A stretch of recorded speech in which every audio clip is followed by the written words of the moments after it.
nosso quarto episódio da série Educação Especial Inclusiva, da Rede Municipal de Hortolândia.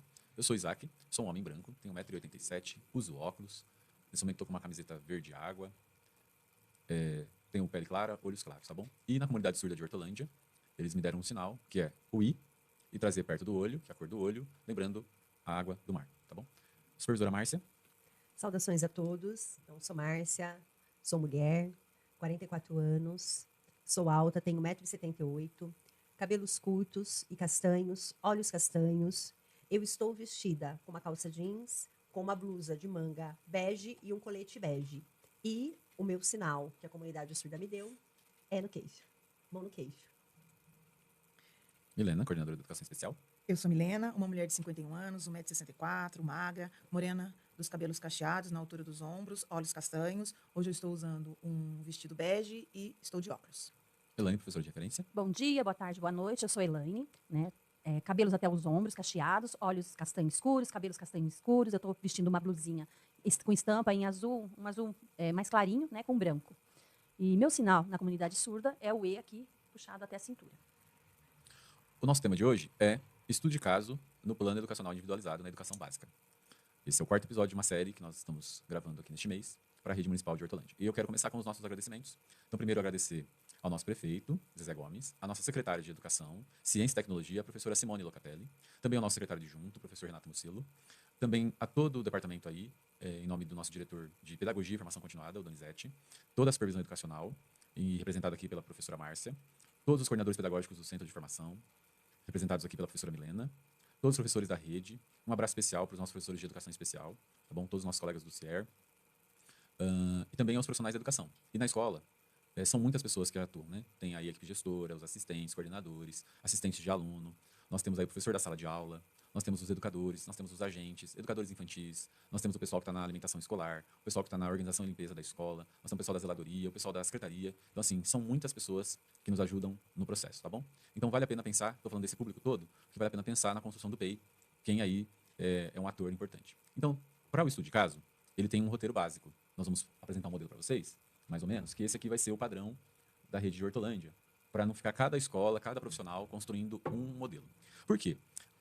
O PEI hoje ele é solicitado por consultorias colaborativas, por exemplo, as clínicas, o psicólogo da clínica, o terapeuta ABA, o médico solicita para a família o que a gente está fazendo e a gente tem que ter um padrão, ok?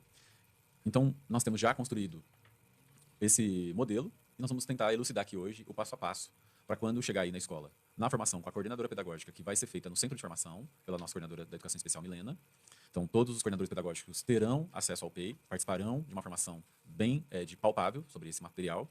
As nossas professoras de Educação Especial também vão ter uma formação aí no seu horário de HTPE, com a coordenadora delas, né, que é a Milena de Oliveira, coordenadora da Educação Especial, inclusive.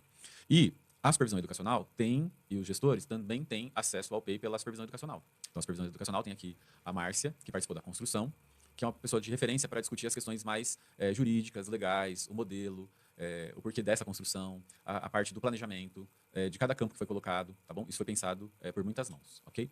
Um abraço especial para a nossa outra componente da equipe, que é a professora doutora Adriana Calef. Ela cuida também das professoras de educação especial do Bolsa Creche, do Bolsa Creche em si, das crianças que estão lá, né, no Bolsa Creche, da educação especial que estão no Bolsa Creche, e também das OSCs. A Adriana é a pessoa que está na nossa equipe que cuida desse quesito, tá bom? Então, uma breve estrutura rápida para a gente entrar numa conversa. Esse modelo que está sendo projetado, então ele começa com o logo da prefeitura, vocês vão ver aí, a unidade escolar, quem é o professor titular da turma, o professor regente. Se for de ensino fundamental, que esse aqui é o de ensino fundamental, tem uma professora de arte, um professor de educação física, um professor de língua inglesa, ok? Pode ser considerado aqui ainda, no outro campo, os agentes de educação integral, o educador da criança, eles vão aparecendo aí no decorrer. Precisa salientar nesse primeiro campo, de indicação rápida, para quem é externo à escola, para a família e outros profissionais, quem é o professor de educação especial de referência dessa criança. Esse campo aqui, vocês vão ver, aparece. Está tudo em branco, Isaac, porque esse é um modelo que a gente está tornando público. Então, a gente não vai expor aqui nome de nenhuma criança, de nenhuma unidade escolar, de nenhum professor aqui, tá bom? E o da educação infantil, Isaac, é importante colocar que ele segue essa primeira identificação que você está projetando, porém, ele só não vai ter o nome dos professores de arte, educação física e inglês, vai ter o professor titular, né, e o ano. Também aqui, nesse início, a gente pede para que se faça um breve resumo, né, sobre a criança. Esse breve resumo, ele vai ser realizado junto à coordenação, ao professor de educação especial. Nesse breve resumo, vai conter informações da criança. Então, hoje, nós vamos apresentar o estudo de caso. O estudo de caso, ele vai trazer alguns fundamentos e alguns embasamentos para o plano educacional especializado. Então, ele faz parte desse processo. Eu não vou inserir todo o estudo de caso dentro do PEI, mas eu vou trazer um breve relato, um breve resumo. No ensino fundamental, eu ainda posso trazer a sondagem dessa criança, eu posso trazer a ADR, porque nós fazemos no ensino fundamental o plano de ação. O plano de ação, ele é em cima dos resultados da avaliação diagnóstica em rede. Então, aquilo que precisa ser trabalhado com a turma que ainda não foi consolidado. Então, no ensino fundamental, além desse breve resumo, do que contém o estudo de caso, a entrevista com a família, eu ainda posso trazer esses elementos para essa primeira parte, que aí está na identificação. O estudo de caso vem a ser todas as informações que eu tenho dessa criança. Que o estudo de caso, tem que ficar claro para a gente, é um resumo das informações da criança. Então, todo o contexto familiar, né, os atendimentos que ela tem clínico, né, se ela tem algum atendimento clínico, a deficiência, se ela tem uma deficiência, ou a hipótese diagnóstica, ou a investigação que está sendo investigada dessa criança, a conversa com a família, tudo que está relacionado ao desenvolvimento, medicação, questão da alimentação, que ela pode, que ela não pode, tudo que está relacionado à vida dessa criança faz parte do estudo de caso. Não são coisas prontas, a gente vai montando o histórico de vida dessa criança, que é esse breve resumo, um relato da criança. Aquilo que é de fundamental para que a gente faça um planejamento estratégico, né, um plano educacional individualizado para aquela criança. Professor de educação especial, coordenadora pedagógica, professor da sala de aula, família. Quem já recebeu um relatório nosso, um RDI, relatório de desenvolvimento individual, já viu que a gente tem esse campo, ok? No geral, a gente coloca um pouquinho da trajetória dessa criança, como a Milena já colocou os elementos que tem que constar. Nós trazemos um pouquinho das adaptações que têm sido feitas ou que necessitam implementar. Nós colocamos algumas partes da questão da anamnese, que é a entrevista com a família, que a gente tem, e algumas questões com a família, certo? Que a família nos trouxe, que a Milena colocou. Alergias, medicamento, algum hiperfoco, não pode esquecer. Elaine, tem alguma coisa nesse breve histórico específico da deficiência visual, da deficiência auditiva? Sim, assim, o específico dessa área da deficiência visual é que a gente possa ter os exames dessa criança, principalmente do oftalmologista ou optometrista, para medir a intensidade, até onde aquela criança enxerga, até onde não, se ela não enxerga, se ela está, como a Milena falou, em hipótese, a gente precisa para poder fazer as adequações necessárias para essa criança. Porque não adianta eu preparar um material que não é acessível para a criança. E aí eu não vou estar fazendo a adaptação necessária para ela. Né? E isso também vale para a questão da deficiência auditiva. Eu preciso ter uma audiometria dessa criança, para saber, olha, qual o limiar que ela escuta, qual o limiar que ela escuta, em quantos hertz ela está escutando, se ela está no fundo da sala, ela vai escutar, se não vai escutar, se ela é verbal ou não verbal ainda. Né? Então, porque aí eu queria colocar até um contraponto aí, principalmente na educação infantil. Muito se confunde a deficiência auditiva com o autismo. Porque a fase de desenvolvimento dessa criança, até os 2 anos, é a mesma. Ela faz movimentos involuntários porque ela não está escutando. Então, ela está ali no cantinho, se isola. Ninguém está falando com aquela criança, olha, é um chamariz, olha, ela, né, o pessoal fica olhando, será que é autista? Mas não pensa muitas vezes que ela pode ter uma perda profunda ou uma perda gradual aí, ou essa perda pode vir com o tempo, se ela tem uma síndrome, se ela tem uma doença que a gente ainda não sabe. Por isso, o estudo de caso é importante. Né, uma infecção. Aquela criança que tem repetidas infecções, que está sempre gripada, que falta 15, 20 dias na escola. Então, a gente precisa estar atento a isso. A gente não dá o diagnóstico, deixar bem claro isso. O nosso estudo de caso é para que a gente possa favorecer a aprendizagem dessa criança. E quando eu estou fazendo o estudo com a família, eu também vou poder dar possibilidades para essa família, oferecer indícios para que ela procure outros serviços de saúde. Porque muitos casos que chegam para a gente, já vem, a mãe, ela fala, olha, a criança, ela não está me respondendo, eu acho que ela é autista. Mas, mãe, você já fez uma audiometria, um exame do Bera, os pequenininhos, fez um Bera? Hoje a gente tem o teste da orelhinha, né, que as crianças já saem com esse teste, que foi um ganho muito grande, tanto para a saúde como para a educação, porque aí eu posso nortear o trabalho com aquela criança. Agora, eu não posso diagnosticar, a gente não diagnostica, a gente dá soluções para que a família vá atrás, porque eu preciso disso. São áreas que eu preciso do diagnóstico dessa criança, para que eu possa evoluir no meu plano, né, de atendimento para ela. Ali na educação infantil, e isso vai gradativamente subindo até o ensino fundamental, o Fundi 1, o Fundi 2 e o médio. Então, é preciso ter um olhar, né, sobre essas duas áreas. Muito importante. Às vezes a criança está lá no parque, a professora chama, e ela não olha no olho, nossa, ela é autista. Não, gente, tem que ver essa questão da deficiência auditiva. Por isso, a importância de se conversar com o professor de educação especial da unidade escolar. Ele é a primeira pessoa para quem a gente vai conversar, com quem a gente vai conversar a respeito da criança, que a gente percebe que está um pouquinho fora do padrão dos marcos de desenvolvimento infantil. E assim, na educação infantil, que a Milena falou, a gente tem que ter o professor de educação especial ali na nossa sala fazendo as observações. Ele não vai intervir, ele vai observar primeiro aquela criança para que seja montado esse plano.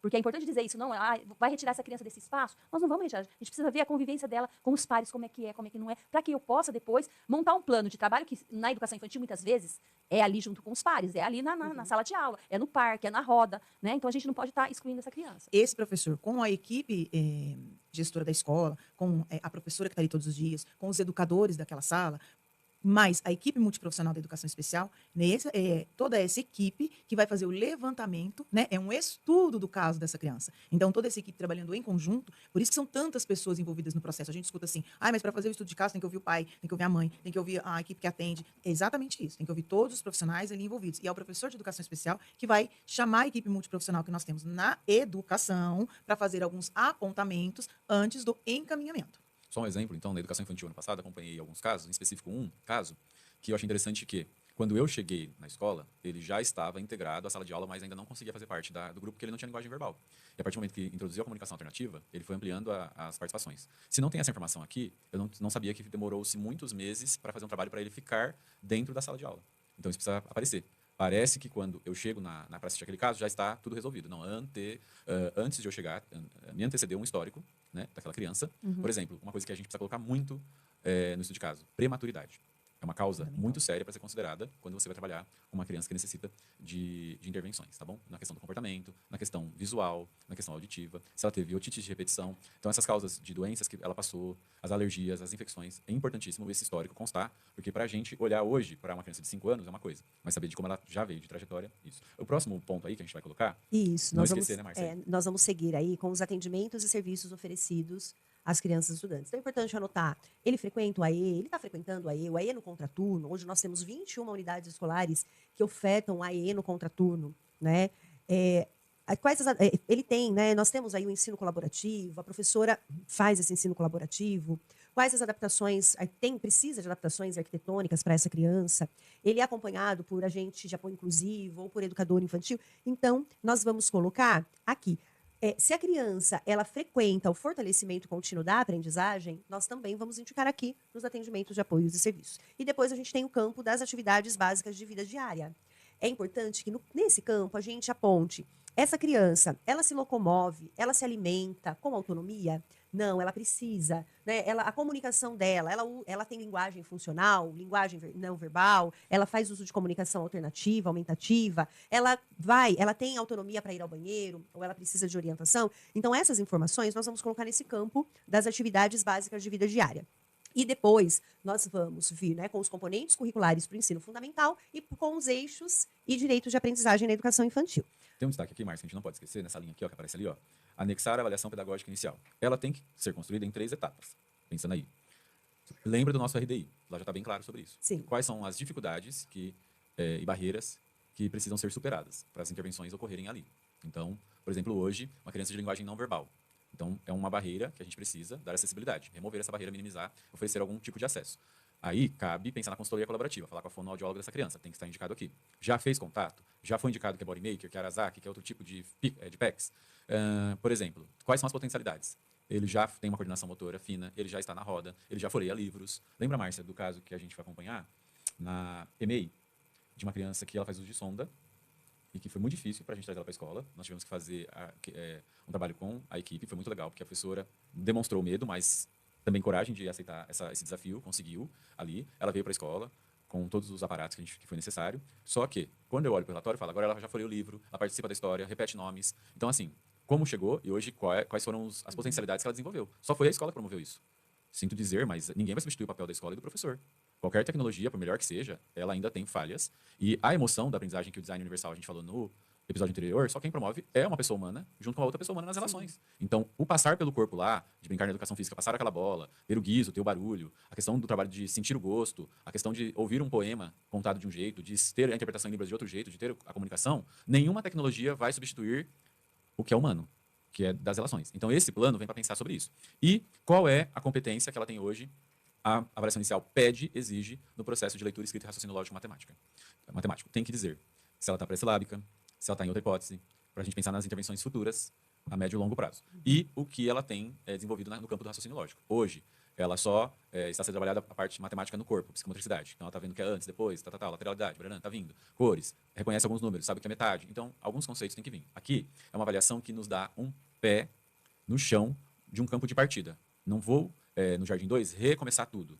E eu tenho que investigar e descobrir o que foi feito com essa criança. Aqui me dá norte, pistas, caminhos do que ela foi trabalhada, do que ela trouxe consigo, né, que ela internalizou. São fatos reais, que aconteceu realmente com essa criança. Sim. Porque para que ela chegue no Fundamental 1, aquele professor possa, através daquela leitura, e junto com o estudo de caso, ampliar sua visão para que possa ser feito adaptações que favoreçam, não nesse curto espaço de tempo, e ir revisando para um médio e longo prazo, aumentando as possibilidades desse currículo que já é trabalhado na escola. Porque a gente não pode trabalhar nada fora do currículo. A gente fez aqui, deu exemplos no podcast anterior, falou de várias situações que podem ser feitas, mas a gente não fugiu do currículo em nenhum momento. Exato, é isso mesmo, a gente não foge, porque o PEI, o plano educacional, o foco dele, o trabalho, o embasamento, nós vamos trabalhar com as habilidades curriculares. Esse é o papel da escola, trabalhar com as habilidades curriculares, não é? Não esquecer também, ó, quais são os apoios que ele precisa. Então, é de material, Isso. é de um profissional, é de um tempo, né, ampliado para fazer alguma atividade, reduzido de ficar na sala de aula. Então, assim, tudo isso aí precisa ser apontado aqui nas necessidades educacionais específicas. Quais são as estratégias e metas pedagógicas que você vai definir ao longo do tempo? Então, aí tem o campo do componente, da habilidade, da adequação, adaptação e da flexibilização. Isso para o ensino fundamental. Isso. Então, para o ensino fundamental, nós trouxemos, né, as habilidades do RDI, do Relatório de Desenvolvimento Individual. E por que do RDI? Do ano da criança. Do ano da criança. Isso, Milena, muito bem lembrado, do ano da criança. Por que do RDI? Porque são habilidades que as crianças precisam consolidar. Então, nós trouxemos para a gente poder pensar, então, o campo da adaptação e da flexibilização. Acho que um ponto importante da gente trazer aqui é que quando eu olho para o PEI, eu tenho que trabalhar com o ano em que a criança está. Eu não vou. Se a criança está no primeiro ano, eu vou trabalhar com as habilidades do primeiro ano. Se ela está no quarto ano, eu vou trabalhar com as habilidades do quarto ano. Não vou trabalhar com habilidades de anos anteriores. Por isso que a gente pensa e por isso que a gente traz, então, as adaptações e as flexibilizações. Que nós, no episódio anterior, nós já falamos, né? As adaptações, aqui, nós apontamos como as adaptações das habilidades. Então, por exemplo, tem uma habilidade lá no primeiro ano que é reconhecer e grafar o nome. Então, reconhecer e grafar o nome. Talvez a criança ela tenha uma hipotonia, ela não consiga segurar o lápis. E nesse momento, você ainda precisa saber, né? Ela está chegando na escola. Então, você pode fazer uma adaptação dessa habilidade. Então, eu quero saber se ele reconhece o nome. Se ele reconhece o nome, depois eu vou trabalhar com a grafia do nome. E aí, com a grafia do nome, eu posso usar as letras imantadas, eu posso usar outros materiais que não seja... E na língua de sinais, eu vou observar se aquela criança já está sinalizando. Isso, para mim, também ela está sinalizando o nome dela. Por exemplo, o meu nome. Ela já sinaliza o meu nome, então eu vou conseguir vou partir para a parte escrita com ela. Então, eu vou estar reforçando toda essa habilidade que ela necessita, né, utilizando a Libras. E no caso da criança com baixa visão, eu vou usar as ampliações, se ela não tem uma outra necessidade associada, né? Porque a gente também tem muitas crianças na rede que são múltiplas, né? Tem a deficiência visual junto com o autismo, a deficiência auditiva com o autismo. Aí eu também faço um adendo aí, porque essas crianças nem sempre vão utilizar, no caso do deficiente auditivo e no caso do autismo, eles nem sempre vão usar a língua de sinais. Às vezes eles podem estar usando uma prancha, ou às vezes eles estão usando o aba. Então eu preciso respeitar o que aquela equipe, o que aquela família decidiu para que seja um meio deles se comunicar. Então isso é importante da gente deixar claro, porque a gente tem a nossa escola de referência e nem todos os alunos que estão na nossa rede, que têm a perda auditiva / surdez, estão indo para a nossa escola. Por quê? Por que não acontece isso? Porque tenho que olhar essas peculiaridades de cada criança. E estudo de caso é essencial para isso. Tem família que vai tentar o implante coclear e vai tentar oralizar e vai tentar a sala comum, né? Então, muitos serviços, eles seguem linhas. A linha oralista, que usa somente a fala. Outros é a língua de sinais. O outros, eu acho melhor usar o aba, que com ele vai dar mais certo. Então, a gente precisa respeitar tudo isso. Eu não posso ir de cara já querendo oferecer a língua para essa criança. Eu preciso conversar com a família. Muitas vezes, ela não é usuária da língua, também fica muito difícil, né? E mesma coisa na questão da deficiência visual. Eu não posso, enquanto pedagogo, prescrever que aquela criança com 5% de visão já inicie o pré-braille ou o braille. Os professores têm essa dúvida. Eles perguntam pra gente, mas ele não está enxergando nada. Por que já não coloca o braille? Eu só posso oferecer isso para a criança quando o optometrista ou oftalmologista prescrever. Olha, agora já se limitamos, não tem como mais a gente usar o melhor olho dele. Então, a gente vai introduzir o braille. Isso é muito importante da gente Não tem colocar. mais resquício visual. Eu preciso ter clareza, né, das necessidades da minha criança e da potencialidade dela. Tudo isso faz parte do estudo de caso. Tudo isso que a Helene acabou de falar, a Márcia acabou de falar, eu falei, Isaac falou. Então, todas essas informações, por isso que a gente tem um tempo mínimo para se construir o PEI, né? Porque é onde? É o estudo de caso. Eu preciso ter clareza dessa criança, de quem é esse indivíduo e o que e como eu vou preparar o plano educacional dele. Como eu vou promover, na verdade, essa acessibilidade, trazer esse conhecimento. Tudo isso vai no PEI. Então, toda essa nossa conversa, né, ela vai para o PEI. Mas o principal é descobrir a potencialidade da minha criança. Para isso, eu preciso ter ela na sala.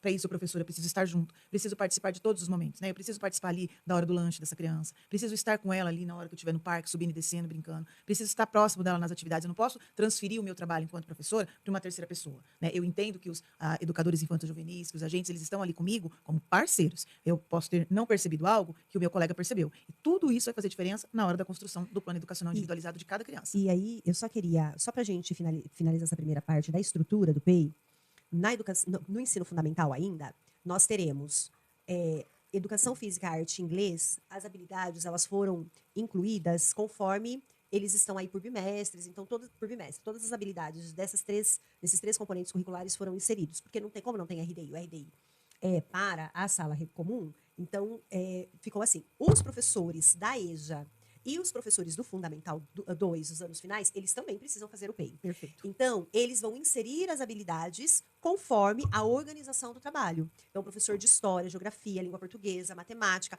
conforme ele organiza o currículo, ele vai inserir. E ele vai fazer as adaptações e as flexibilizações. Então, isso para todos os professores. Na educação infantil, no escopo do plano, nós temos os eixos, né? Então, os campos de experiência, e nós temos os direitos de aprendizagem. Na educação infantil, por entender que as habilidades, né, elas são em espiral, nós não temos um campo de adaptação, mas a gente tem um campo de flexibilização. Né? Nós temos o campo de flexibilização, que daí é olhar para aquele direito de aprendizagem e o professor flexibilizar. Então, como que eu vou trabalhar com as minhas crianças, né, os meus bebês, as minhas crianças bem pequenas ou pequenas, esse direito de aprendizagem. Então, para a educação infantil, ficou o campo da flexibilização. E para todos, independente da modalidade ou da etapa, nós temos uma avaliação. Porque o PEI, ele precisa ser avaliado sempre que necessário. Se a gente observa que aquela criança teve um avanço, a gente precisa retomar tanto o plano de atendimento educacional do professor do AE, quanto o plano educacional individualizado, que é dos professores que atuam na sala regular.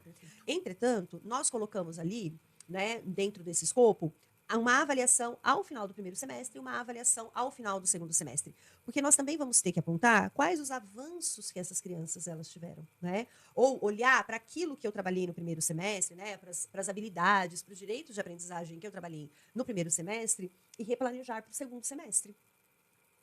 Vamos então agora partir para a prática. Nós vamos falar de um caso, começando pela Elaine. Ela vai colocar para a gente uma prática de um estudo de caso a construção de um PEI, de uma criança que está no Jardim 1, 4 anos. A gente vai dar o nome fictício de Larissa, né? Aqui o nome está a letra L, vamos chutar Larissa. Pode ser Larissa, pode ser Lucas. né? Lucas e Larissa. A etapa educação infantil, então a sala de referência e o campo de experiência. E a deficiência visual é a questão que nós vamos trabalhar aqui no PEI. Então, perfil para a idade, a gente vai levantar aqui qual é o perfil dessa criança. Então, ela tem ali uma compreensão adequada pela idade, ok? Ela aprende mais pelas experiências táteis, ela vai falar. Questão da comunicação. Vamos tratando aí de como a gente faria mais ou menos esse PEI para essa criança. Tá, não, primeiramente, né, a gente chamaria a família, veria ali a situação com o professor do AE, que são os vários, como a Milena já colocou, são as várias pessoas que estão envolvidas nesse processo. O professor da sala, né, porque ali na observação do professor do AE também, para a gente poder estar recheando essa construção, e fazer, como a Márcia falou, as flexibilizações, que eu não preciso tirar essa criança para o atendimento, ela vai ser atendida ali junto com os outros alunos, né, com as outras crianças da sala. E uma questão importante que a gente precisa colocar, que é a questão do diagnóstico, se ele já tem ou não tem, ou está em investigação. Tá? E a educação infantil, o que é trabalhado, o que é estruturado para esse ensino aí, no caso, seria o Jardim 1. O que é estruturado no Jardim 1 que eu poderia trabalhar? Porque as crianças na educação infantil, eu acho assim, um tanto mais fácil a gente trabalhar, porque eles trabalham com questões palpáveis, né? Tudo que eu vou ver, ou uma história que eu vou escutar ali na roda, a professora traz os elementos daquela história. Então, isso tudo, para a criança que tem ou a baixa visão, a cegueira, né? Que aqui no caso do Lucas e da Larissa, a gente está falando de uma criança cega, com diagnóstico de cegueira, Olha, não? você está falando pensando na sala de aula lá. Então, assim, tá a professora contando uma história. Aí ela vai mostrando o livro. Daí ela fala assim, olha, tá vendo, tem um coelho? Se a pessoa cega nunca colocou a mão no coelho, Então, os elementos que ela traz um bicho de pelúcia, um coelhinho de pelúcia. Ela pode pegar um barbante, ou fazer livro um que já formato. vem adaptado, né? Como esse da foto, que está num livro já adaptado. Então, o livro adaptado, ele vem com o pontilhado, né? Com alto relevo, para a criança estar identificando alguma coisa. Nesse sentido, se é um coelho. Muitas vezes, eu já trabalhei em sala de educação infantil, que a professora leva o coelho. Principalmente nessa época agora, que é época de Páscoa, né? Ela leva o coelho para a escola. E aí, todas as crianças têm essa vivência. É o DUA lá, né? Que a gente está falando, ó. Todas as crianças têm a mesma vivência do que aquela criança cega ou aquela criança de baixa visão. E a gente também tem criança de baixa visão, que ela, assim, é o mínimo que ela enxerga, né?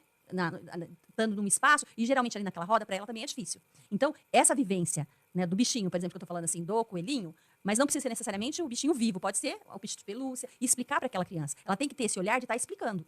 Porque naquela sala também posso ter uma outra criança com uma outra necessidade. Não sei se vocês lembram uma formação que a gente deu sobre DUA, mas a gente não falava o nome DUA. Agora que a gente está se apropriando dele.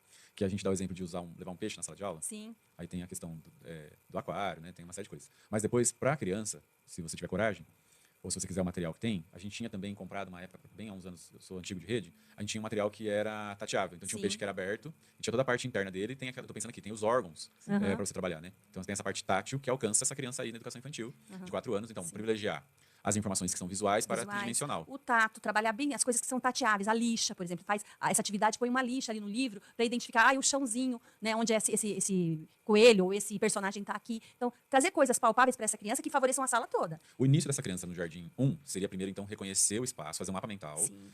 onde estão as mesas, onde está a porta. Eu vou colocar como a professora Todo da mundo. educação infantil mesmo faz. Aí eu queria também te fazer uma pergunta, Elaine, porque pensando aí como professora P1, né?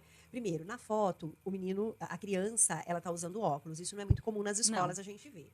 Eu sendo professora de uma sala de jardim ou de uma sala de primeiro ano, né? E eu tenho uma criança deficiente visual com cegueira total. Ela é cega. Eu posso ficar modificando a sala? Não, claro que não. Essa questão da modificação da sala não é possível porque a primeira eu não vou apresentar tanto para aquela criança cega como para as outras crianças o espaço. Então, aquelas crianças, elas vão ter a rotina, vão visualizar aquela rotina e eu não posso estar modificando isso. Então, isso é importante. É Então, não, o professor- não ter objetos na sala que possam fazer com que essa criança caia. Por exemplo, eu tenho uma mesa no meio da sala, não pode. Eu tenho que colocar essa mesa no canto, eu tenho que ser uma sala clara, porque as crianças com deficiência visual, elas sabem difundir o claro do escuro. As pessoas têm essa noção. Olha, ele é cego, ele não enxerga nada, ele tem essa noção. Isso é trabalhado em terapia. Você Eu lembra fui o ano perfeito. que nós fomos no berçário? Trabalhar com aquela criança que veio prematura e ficou cega, né? Alguma questão, não sei se era congênita, mas eu lembro que você orientou. Se for fazer alguma coisa, tira ela do bebê conforto, põe ela para explorar os espaços, deixa ela passar por vários educadores para ela sentir outros cheiros, outros colos. Falar sempre para ela, de forma que ela não grite, mas que ela entenda. Promover muito a questão do barulho na sala, objetos que... Eu lembro que você falou do mobile, tô lembrando agora que eu tô lá na cena. sininho. O sininho. Você falou para eles marcar o chão, colocar algum espaço que tenha tapete, lugar que não tem tapete, sinalizar para quando ela for andar, para ela entender que aqui é o limite que acaba. Eu lembro dessas coisas. E tô lembrando, você lembra do caso, Milena, do surdo cego? Lembro. Nós tivemos na rede? Lembro, temos ele Como na que ele rede. fazia? Onde achava ele quando escapava da sala de aula? Nós temos ele na rede Então, ainda, mas né? onde a pessoa estava quando escapava da sala de aula? Às vezes eu tinha um que ia para debaixo da mesa. Não sei se é disso que você está falando. Do A gente parque. tinha um que ia para debaixo da mesa e a gente tinha um que ia para o parque. Ele ia direitinho para o parque. E o pessoal ficava assim, nossa, mas como que ele sabe? Por quê? Porque tinha significado para ele. Ele mapeou o lugar, né? Sentia com os pés Então na ele já areia ali, sabia o caminho do parque e ele se sentia muito bem ali com os pezinhos na areia. Ele Esse, gostava de estar ali, o Milena, sensorial dele. Esse trabalho, a professora de educação especial pode estar fazendo. Sim. Né? Ali no começo, por O quê? educador. O educador, junto com a professora, para mostrar a capacidade que aquela criança tem de adquirir esses conhecimentos. A gente tem mania de limitar o Não é espaço porque dela, ele né? não enxerga, ele não enxerga, então tudo para ele é escuro. Não é. Né? A gente precisa tirar essa visão. Elaine, outro caso, é uma criança do 5º ano. O conteúdo, aqui está Marcela e Maurício. A idade 10 anos, surdez, bilateral profunda, usuário de Libras. E nesse estudo de caso, nós estamos montando o PEI dele, e a Libras é a primeira língua, certo? A aula de 5º ano hoje é sobre erupção vulcânica. Como ele domina Libras, ele não precisa sentar na primeira fileira. Ele está Isso. mais ao meio, ao final da sala, porque ele está, como a Márcia falou, hoje ele escolheu um par ali na sala, um grupo. Vocês estão vendo que ele tem ali na imagem o aparelho auditivo, na orelha direita. Ok? Pode ser que ele tenha nas duas, né? A gente Pode, dá na uma foto. observação também importante. A gente precisa entender que se está sendo eficaz o uso desse aparelho, se essa criança que está lá na sala de aula, realmente, ela está com o aparelho só como penduricalho, ela está com o aparelho, tem pilha nesse aparelho, então a informação, sempre assim, o que a gente tem das fonos, o que a gente tem, por isso que tem que ter muito essa ligação, essa conversa entre a saúde e a educação. Será que realmente aquela pilha que foi colocada, tem mãe que deixa a pilha o mês inteiro e tem que ser trocada de toda semana. Isso é importante, sim, para que ele possa ampliar, né, a sua audição ali naquele espaço. Legal. E pela foto, se a gente olhar, tem uma pessoa que conduz o conteúdo, tem um slide sobre um vulcão em erupção, e aí tem algumas questões, eu acho que deve ser o magma, lava e o material, e a professora interlocutora. Né? Queria que você falasse pra gente, quando a gente está pensando no PEI, qual a importância de tudo isso que está acontecendo? O que está sendo considerado na questão da linguagem, que é a Libras, do acadêmico, do Mesmo social? porque a gente também tem os níveis de aprendizagem, como a gente tá lá para avaliar, né? Nível, né, pré-silábico, silábico, valor. Mas como fazer isso com o surdo? Como avaliar o surdo? Eu vou avaliar ele através da língua de sinais, do que ele consegue, ele não consegue. Eu estou falando de uma criança aí deficiente auditiva de 5º ano. Ela domina toda a Libras? Não. Porque as crianças demoram, né, para dominar todo o conteúdo. Nem a gente que é adulto, a gente chama de verbetes dos sinais, eles são a todo tempo estudados e é uma língua viva. Então, o que a gente vai fazer? Esse professor de interlocutor, ele é fundamental porque ele vai auxiliar na tradução desse material aí, que é um vulcão. Então, ele vai auxiliar e na prática de ver também os slides, né, porque o surdo é visual. E a avaliação que eu vou fazer com essa criança? Eu posso fazer, eu vou ficar só na datilologia? Não, eu posso fazer o sinal da erupção do vulcão. Escreve para mim. Sem pista visual daquela escrita. Então, eu vou estar avaliando essa criança. Se a professora de arte participou comigo da construção do PEI, provavelmente ela vai construir com argila, o vulcão. Sim, vai fazer sim. uma transformação química lá de sair a lava. Eu acho que tem a questão de relevo. E aí é o DUA já. Porque a Sim. construção já é para a sala toda.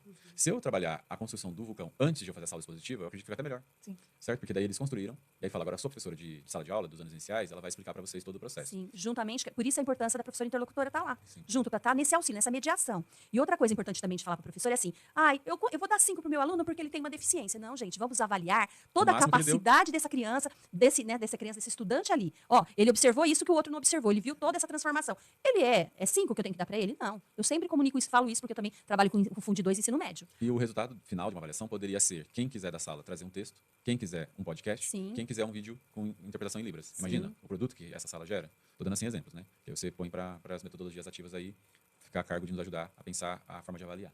Elaine, acho que você trouxe um ponto importante quando a gente pensa nas habilidades curriculares e nós temos uma criança com deficiência auditiva.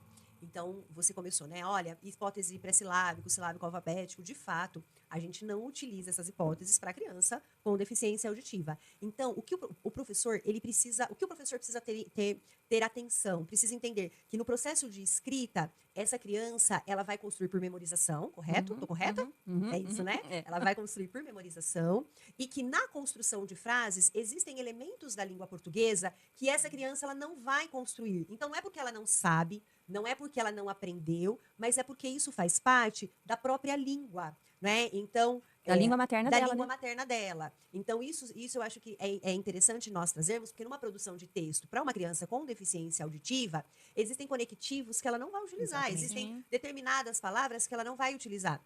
Então, nós falamos aqui, a criança vai para o fortalecimento contínuo, a criança com deficiência auditiva não usa, eu vou mandar para o fortalecimento. Não, eu preciso compreender dessa estrutura textual, desse processo de construção de escrita, para olhar para as habilidades, as adaptações, as Isso foi flexibilizações perfeito. do Acho que vale a pena currículo. ressaltar que tem um trabalho do professor Fernando César Carpovilla, Uhum. com a deficiência auditiva, A, que ele a tá, Alessandra Capovilla Alessandra também. eles estão fazendo um trabalho de explorar esses conectivos Sim. na L2, né?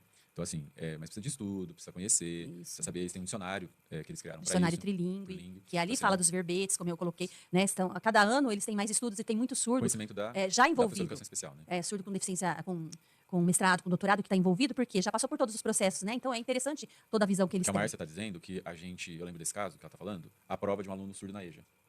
O professor, às vezes, ele escreve uma frase e ele não usa os conectivos, porque ele não Isso. tem isso na língua. Exatamente. Na língua brasileira de sinais. Ele tem os signos ali, os significantes, significado, todos É representados. igual os cognatos também. Os cognatos, Para eles também então- é muito difícil. Manga de camisa, manga de chupar.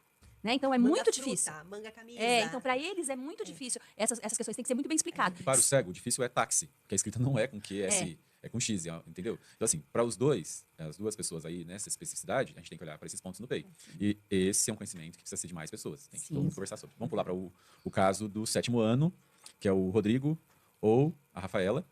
Eles estão no 7º ano, deficiência intelectual, ok? E tem uma parcela significativa na rede de crianças com deficiência intelectual. Sim. Uma parcela de crianças que têm autismo tem deficiência intelectual, mas nem toda criança com autismo tem deficiência intelectual. Perfeito. A gente tem uma parcela que pode, aqui, pela imagem, me parece, que é uma criança com síndrome de Down, representada, que é o caso mais claro hoje de deficiência intelectual. E o ritmo de aprendizagem dela é mais lento, ela precisa de instruções claras, por partes, ela tem dificuldade em abstração matemática e interpretação de texto.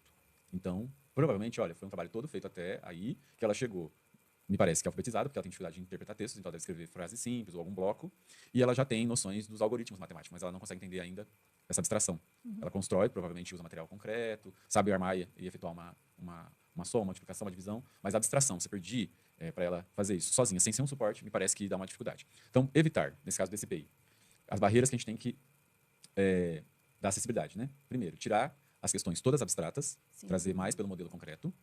Cuidado com as plataformas e avaliações externas, ela precisa de suporte, ela precisa de ajuda nesse apoio, não pode falar porque ela está aqui agora, se isso é inclusão, ela tem que fazer igual a todos, isso não é a ideia de inclusão, essa é a ideia de integração, uma ideia retrógrada, a ideia atual de inclusão é respeitar esse ritmo de aprendizagem que é mais lento, e essa prova que a gente dá para todos, para essa pessoa a gente precisa adaptar, flexibilizar, é a mesma, mas com questões, ou seja, é uma prova de 7º ano de matemática, e se ela está fazendo no modo concreto, a gente não precisa exigir todo aquele conhecimento, exige o que ela consegue.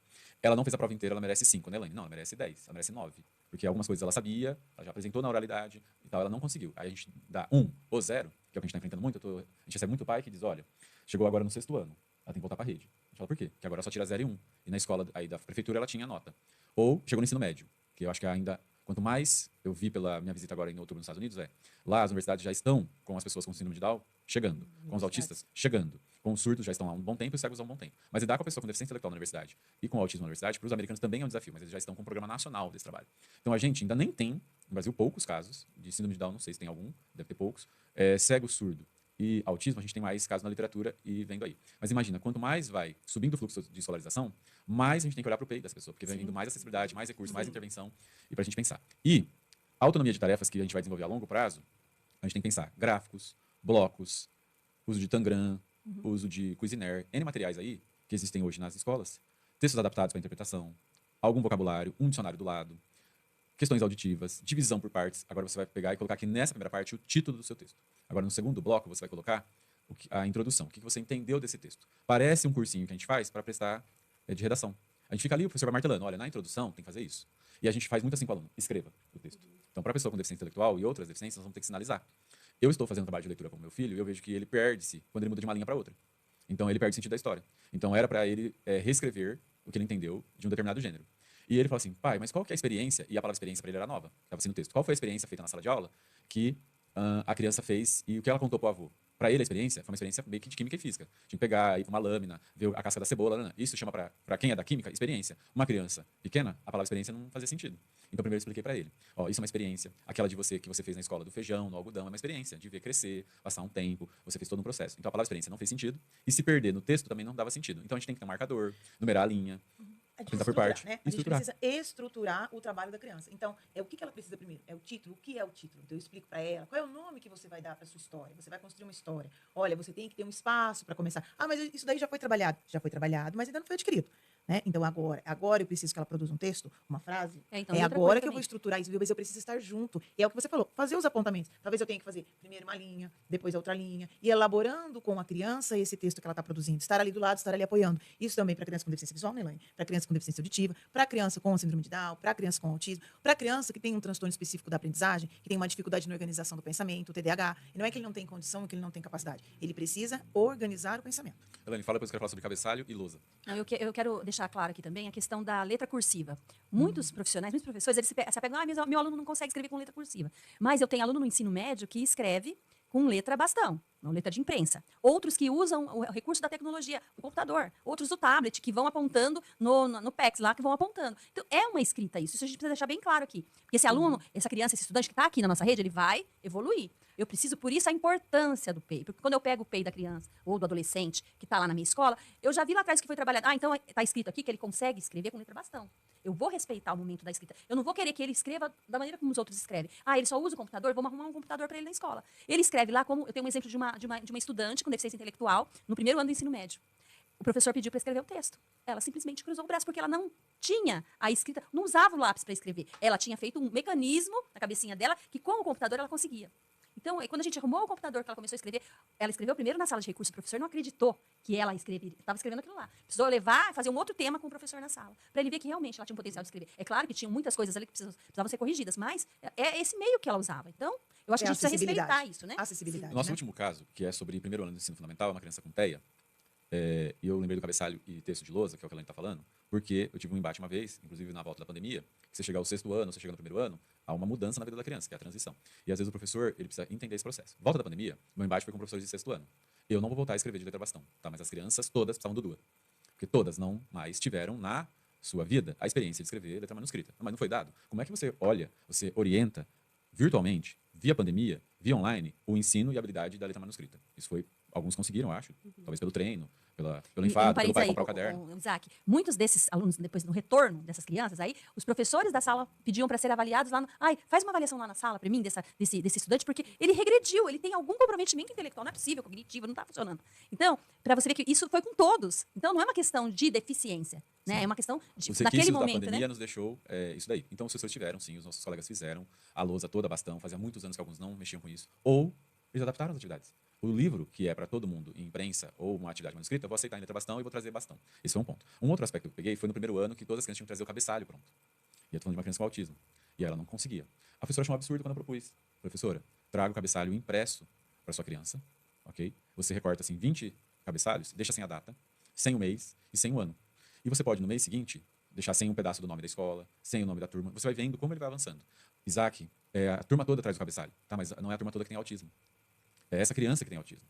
Então, mas a gente vai favorecer para ele Porque porque inclusão ele precisa fazer igual. Não é fazer igual. Ele precisa fazer o cabeçalho igual todas as crianças do jeito que ele consegue. Exatamente, por isso que a gente faz adaptações e flexibiliza, porque a gente vai fazer do jeito que a criança consegue e do jeito que ela dá conta de fazer, né? Então, isso é super, super importante a gente trazer, porque às vezes essa coisa, a gente olha para a normalização, né? Olha a normalização aparecendo aí novamente. Todo mundo tem que fazer igual. Não, a gente faz conforme a gente vai dando conta de fazer.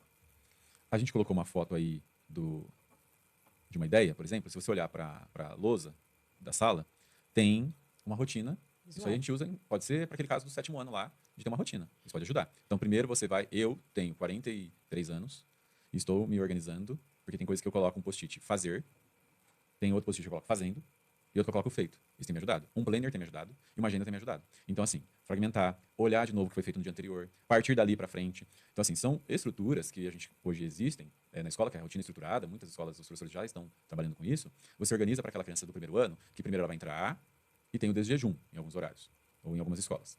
Desjejum. Segundo, na segunda-feira tem que ter uma rotina, porque já é educação física, não é a professora da sala de aula. Na terça-feira, a professora da sala de aula, logo na entrada. Mas a saída da terça já é arte.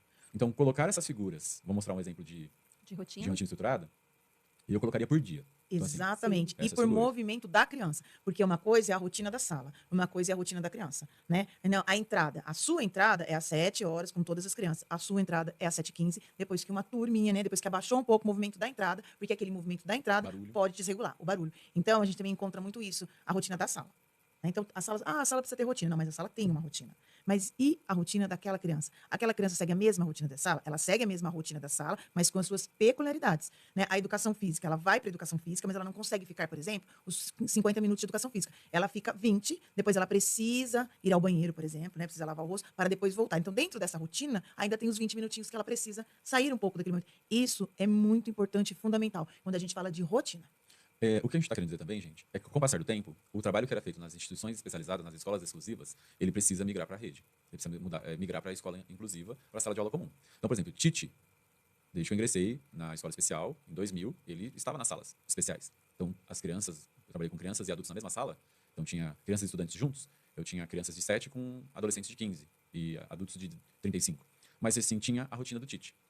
Então, assim, já sabia qual era a rotina daquela pessoa, ficava próximo dela, né, próximo da sua carteira, ali, ou colocar na parede ou na pasta, e ia trabalhando isso. Então, assim, acho que a gente precisa voltar, porque muitos comportamentos disruptivos, muitos rompantes, eles eclodem, acontecem, por não ter uma rotina estruturada. Não ter uma rotina. Por a criança não Exatamente. saber Sim. o que vai acontecer. Tem crianças com autismo que elas sabem os horários sem demonstrar pra gente o que é um funcionamento de um relógio. Mas chega 11h30, chega 10h30, chega 5h30, sabem. chega 3h30, chega 6 horas, 1h30, alguma coisa no seu organismo, na sua organização, na sua mediação social, vivendo com as pessoas, ela entendeu que é o horário de ir embora, que é o horário de ir pro intervalo. Então ela vai dando sinais e aquilo precisa estar numa rotina. Senão a gente, como professor de sala de aula, que tem mais outras crianças, não sabe o que está acontecendo. É a Precisamos conversar isso. previsibilidade que antecede a crise. Né? Isso. A gente chama do antecedente do comportamento disruptivo, antecedente da crise. É a previsibilidade. Eu já tenho uma ideia, né? Eu prever aquilo que vai sair da rotina da criança. Muitas vezes, com a rotina, eu evito e muito a crise. Por que você está falando muito de rotina? Porque para essa criança de primeiro ano, eu acho importante a gente já colocar no A peito rotina mudou muito. uma rotina que muda muito.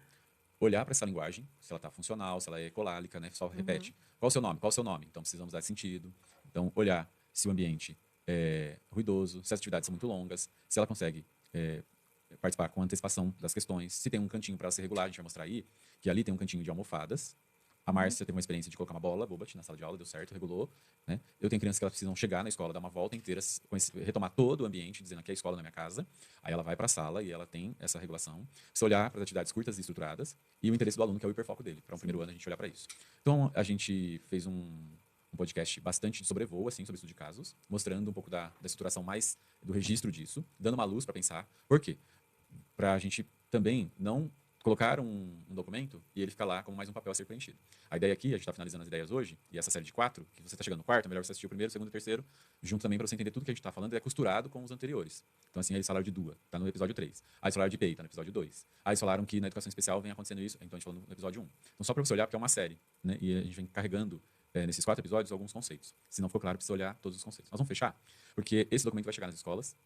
Ele foi pensado assim, vamos colocar o RDI para não construir algo novo, que já existe. Sim. Ele foi pensado assim, não vamos inventar um novo nome, que já está no relatório das crianças. Então ele está amarrado e casado com tudo que já tem de documentação pedagógica da rede municipal de Hortolândia, tá bom? Márcia, suas considerações finais nessa série de 4 encontros? Nossa, foi muito bom estar aqui e poder refletir sobre os processos da educação especial e inclusiva. e compartilhar. Acho que esse é o ponto, da gente compartilhar. Compartilhar experiências, compartilhar os conhecimentos, compartilhar as vivências. A gente nem contou aqui todas as experiências que a gente tem com crianças na rede, porque são muitas as experiências que nós temos. Experiências que são muito boas, experiências que nos fazem olhar e perguntar, e agora? Né? Então, para mim, nossa, foi muito bom mesmo. Foi uma alegria. E compartilhar é bom demais. Acho que é isso que eu tenho para falar. Foi bom. E eu espero que não tenha sido só bom, mas que a gente contribua para os processos das escolas, que a gente contribua para o conhecimento dos professores. E quero dizer que nós também estamos aqui enquanto equipe, não é? Junto com o professor da educação especial, aí para auxiliar nos processos. Eu quero agradecer, né, toda a equipe de educação especial que está aqui, né, agradecer a Adriana, mandar um abraço, né, e um agradecimento para as professoras de educação especial da Rede de Hortolândia, né, as professoras da Escola do CIER, do Programa de Distúrbio de Aprendizagem, para as professoras que fazem atendimento educacional especializado, para as especialistas em deficiência auditiva, em deficiência visual, para toda a equipe de professores da rede, e dizer que tudo isso foi pensando nas nossas crianças, né, foi pensando no trabalho que a gente realiza ali, no todo dia, na escola com as nossas crianças. Então, assim, é um prazer muito grande, né, uma emoção muito grande saber, né, que a gente chegou aí nesses 4 episódios. Obrigada, viu, Isaac? Que a gente teve a oportunidade, né? Foi nos dada a oportunidade de oferecer o conhecimento, um conhecimento prévio, porque o conhecimento ele está em evolução sempre, sempre, sempre. A gente sempre está buscando, a gente sempre está com o outro, né? Tendo a voz do outro, trazendo conhecimento para a gente. Então, esses 4 episódios, assim, foi leve, foi de maneira que é um conhecimento que nós temos. E é um conhecimento que a gente está passando para as outras pessoas, para que se torne todo esse processo mais calmo, mais tranquilo, e para oferecer para nossas crianças, tanto aqui do município, que depois elas vão sair do município, essa qualidade de educação. Porque o nosso município tem isso, a qualidade de educação. Verdade. E assim, agradeço todas as minhas colegas da educação especial, a Adriana Calef, que não está aqui com a gente, mas que é uma pessoa que ajuda muito nesses processos. Né? O meu pupilo, Isaac. Eu também quero agradecer o Isaac. O Donizete por nos oportunizar esse momento de estar aqui. Porque, agradecer né, vocês pela muito oportunidade de estar aqui. Eu não falei, né? Mas eu faço parte da equipe de educação especial desde 2024, 25, efetivamente. Eu era supervisora da educação do CIER, continuo supervisora do CIER, né? Mas eu quero agradecer a essa equipe que apura o meu olhar, que me ajuda a compreender os meus não entendimentos, porque eu tenho muitos não entendimentos, muitos perpassam por mim. E eu quero agradecer essa equipe que me ajuda, que me escuta, que está comigo. Quero agradecer os meus colegas supervisores educacionais, que também aí contribuem para esse processo. Agradecer aos diretores, acho que as professoras, né? É interessante, porque cada questionamento de professor nos faz refletir. É um processo, né? Então, agradecer a tudo aquilo que elas nos impelem a pensar, a reestruturar, a estudar, porque a gente precisa desse estudo. Queria agradecer em especial ali ao Donizete e a Márcia Quintanilha. O Donizete, sempre que eu preciso falar com você. À disposição. O compartilhamento de conhecimento, de experiência. E eu já quero dizer aqui, eu quero fazer um podcast com o Donizete. Nós vamos fazer um episódio com o Donizete. É um sabichão da educação especial. Agradecer a Márcia Quintanilha, que também contribui muito conosco, né? Que também traz o olhar.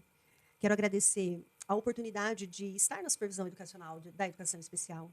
Eu não sabia muito como seria, mas acho que a gente vem construindo coletivamente, em conjunto, um trabalho que se fortalece. Eu gosto muito da formação, eu gosto mesmo de estar com os professores e da formação.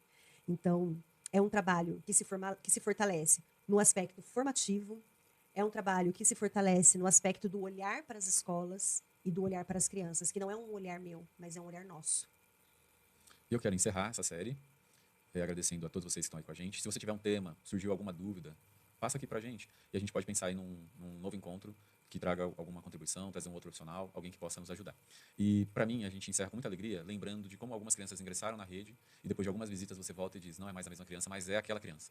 É que a mediação pedagógica, o trabalho que foi feito por muitas mãos, por um trabalho de fluxo, né, um continuou o trabalho do outro, é que garantiram que essa criança não ficasse em casa, que ela não ficasse excluída, esse estudante da EJA conseguisse ler um texto na formatura, que esse surdo conseguisse ser entendido numa escola, que essa pessoa conseguisse ter uma comunicação alternativa. Eu acho que é o que vale a pena, tá bom? Esse é o trabalho que a gente faz e acredito mesmo que a gente está um passo à frente. Muito obrigado, um abração forte no coração.